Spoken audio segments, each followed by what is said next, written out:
Welcome back, Pokemon trainers. Professor Chaz here. The lab coat's on back order, and it's time for, after a bit of a hiatus, the Pokemon Omega Ruby double battle spot video for this week.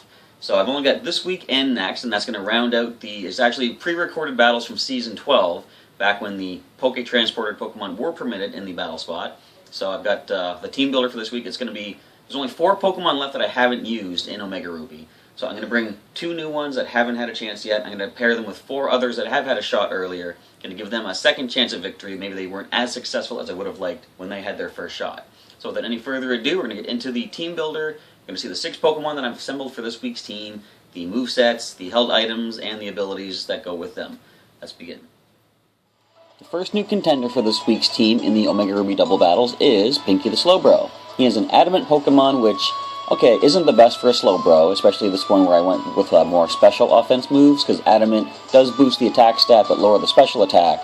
But maybe someday I'll try to use him as a physical attacker. Right now, his special attack does max out higher than the attack, I believe, so that's what we're going with for the week. The ability is Oblivious, which renders Pinky immune to any taunts or attract type attacks, and he's holding Lumberry, which will cure any status ailment that hits him as soon as it hits him. Now, eventually someday I'll probably try to go with a Mega Slowbro, but for this week I just went with him as he is. And the super training, I maxed out the special attack and special defense, put the rest into the HP just to get that a little bit above the 300 mark. Now the moveset is, I think it's the same as we saw him last time. Signal Beam is decent to deal with his dark type weakness, and of course it's special based attack, so it's going to make use of his special, or super training for special attack. And Yawn and Dream Eater are going to work hand in hand. I'm going to be able to yawn the opponent to sleep after a couple of turns, and while they're asleep, as long as they're not immune to Dream Eater, we're going to be able to heal back some HP by doing some damage with the stab move of Dream Eater. Now the goal is, we're going to yawn on one turn, and while the opponent starts to fall asleep, we're going to use Calm Mind to boost our special attack and special defense. Then, while the opponent is fast asleep, we should be able to use Dream Eater, which will be boosted with Calm Mind, to get a little bit more HP back and possibly pick up a knockout as well. Now our second newcomer to the Omega Ruby League this week is Eggbert the Togetic. This is a naughty Pokemon, which, again, is not really the best nature. It boosts attack and lowers special defense, and the ability Serene Grace increases the odds of a move's secondary effect taking effect. Now, since this is a not fully evolved Pokemon, I went with Eviolite, which is going to, I thought originally it doubles the defenses of a Pokemon that can evolve but hasn't, but I think it actually only goes up by 50%. But either way, it is a defensive boost for a Pokemon capable of evolving, but yet hasn't evolved. Now, Eggbert does have max IVs in the HP. I didn't put any super training in there to make use of that, but maybe someday I'll give it a shot when I try to, revamp some of these guys. For now, I went with maxed out special attack and put the rest of the super training into the defenses to get them as high as possible and even them out, so they're about 230 or so each. Now the moveset, since the Serene Grace does give you a chance for boosted secondary effects of attacks, I went with a couple of those, Psychic and Signal Beam.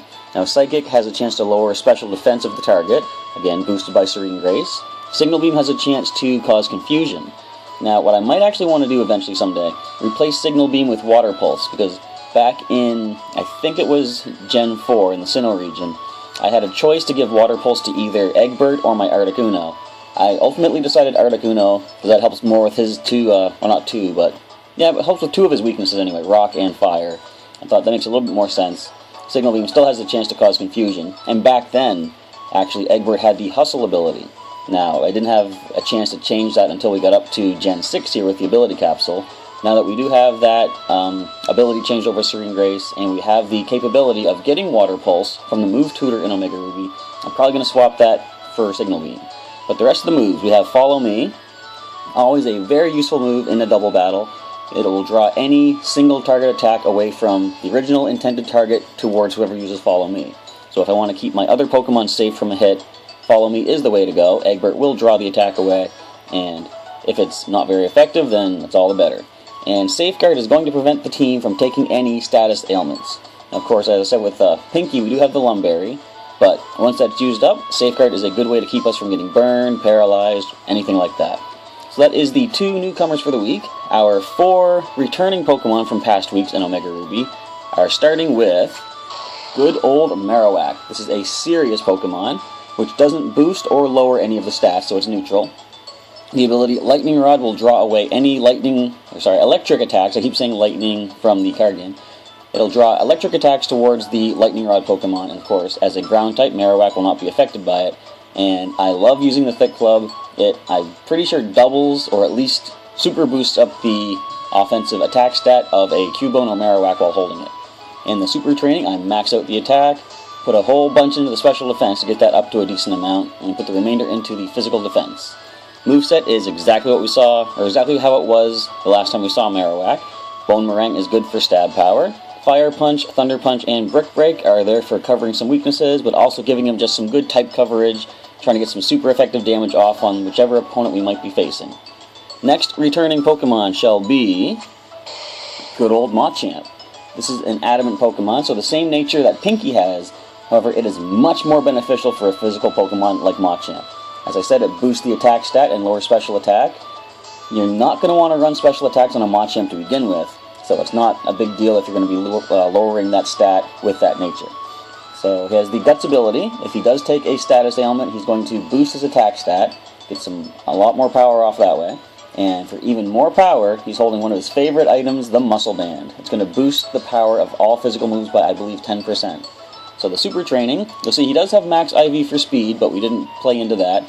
We went with all-out attack, maxed that out, and put the two defenses up to a decent amount, 211, 212 each. For the moveset, he does have Power-Up Punch. Every time he lands a hit with that, it's going to boost his attack stat even higher by one stage. Ice Punch is good to deal with his flying type weakness and just coverage in general. Knockoff is always a useful move to use. Anything that the opponent, like if they're holding an item, under most circumstances the knockoff will get some damage off and get rid of the item. Of course, things like Mega Stones, you can't knock those off, and you won't gain the attack damage, or what was you call it, the power boost by knocking an item off. But still, anything that doesn't have a Mega Stone is going to lose the item when you use that. And Wide Guard is good to use in double or triple battles. It's going to protect your side of the field from any wide range moves such as Earthquake, Heat Wave, Dazzling Gleam, anything like that. So the fifth Pokemon this week, third returning member of the Omega Ruby battles, Blitz the Raichu. Blitz is a mild Pokemon, which is a boost for special attack and lowers physical defense, which isn't that bad because Raichu don't really have the best physical defense to begin with. So chances are not very good. They're going to take a physical hit very well anyway. So lowering the stat is not the biggest deal. Ability is static, so anything that makes a physical contact attack against Blitz has a chance to get paralyzed thanks to that static. And to get rid of his only weakness, I decided to have him hold the Air Balloon. So he is immune to ground attacks until he takes the first hit of the match, at which point the Air Balloon pops, and then he's touching the ground once again. For the super training, we maxed out the special attack at 294, maxed out speed at a little over 300, put the rest into the special defense, not quite 200, but still 192, it's a decent amount. There's not much more I could have really done, I don't think, because I could have put some into the physical defense, but I'm not really going to offset that lowering feature of the nature, so I didn't bother with that. Now, the moveset is going to be Thunderbolt, which is good for power, 90 base power plus stab, so it goes up to 135, plus with that max out special attack, it's going to be hitting pretty hard if we can land it. I got to be careful, though. If I bring him into battle with Marowak, Marowak's Lightning Rod will draw the Thunderbolt away from the target, so I got to keep that in mind. Grass Knot is also good. It's a special-based move, and deals damage based on the weight of the target. So a heavy Pokemon like Onix or Golem, unless they've got the Sturdy ability or a Focus Sash, they're not going to be taking a Grass Knot. And Feint is a move that is physical, so it's not really the best for this particular set of super training, but it is a move he cannot relearn if he forgets it. It's a Pikachu-only move, I believe, so he's going to hang on to that. It is good, though, if the opponent's going for anything like Protect. Feint will break through the Protect and deactivate it for that turn, meaning my other Pokemon in battle has a chance to hit that protected Pokemon. And for more defensive purposes, we have Light Screen, going to boost the special defense of our side for, I think, 5 turns. Make so we don't take too many special attacks. And the final Pokemon coming back for this week from previous weeks is Whiskers, which I switched over to the contest attacks. Here we go. Whiskers the Persian. This is a quirky Pokemon. It's another nature that doesn't boost or lower any stats. She has Limber, which prevents her from getting paralyzed, and she's holding the Focus Sash, I think. Now, the thing is, these battles for this week and the next week, they were actually pre-recorded. Now, it's still live commentary, but pre-recorded matches, and I don't remember exactly which items some of my Pokemon might have had. Whiskers is one of them. but I'm pretty sure I would have given her the Focus Sash, and hopefully we'll see how that plays out. For the super training, I went with a physical offense this time. I went with maxing out the attack and maxing out speed. 307, actually not that bad for speed, and put the rest into defense to try to even it up a little bit with the special defense. Her moveset is Payday. We're not going to use it in battle, but it is a move that I'm using in the food court in Mauville City to constantly get money, to keep building up cash, to get those really expensive ribbons from the Ribbon Syndicate. So we're not going to see that in battle. What we are going to see in battle, perhaps, is Play Rough, Shadow Claw, and Taunt. So Play Rough and Shadow Claw, both physical type moves, and they're good against her weakness of fighting type. Play Rough is super effective, and for those ghost types that she might not be able to hit, we do have Shadow Claw, which will be super effective.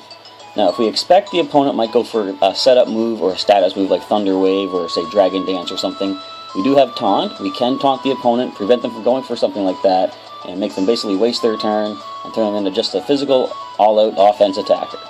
So those are the 6 Pokemon for this week's Pokemon Omega Ruby Double Battles. The battle video will be uploaded tomorrow on the channel, so I hope you come back and check that out and see how well this week's team does in the battles. If you've been following the channel, you'll know that I've been having a really rough time in the Omega Ruby League.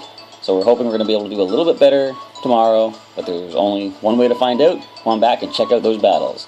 Thank you for checking out this team building video. If you have any suggestions on how to improve these Pokemon for a future battle, feel free to leave a comment down below. I'd like to get your feedback, and also if anyone out there wants to use any of these kind of Pokemon themselves on their own team, any suggestions you have to make might help them out as well.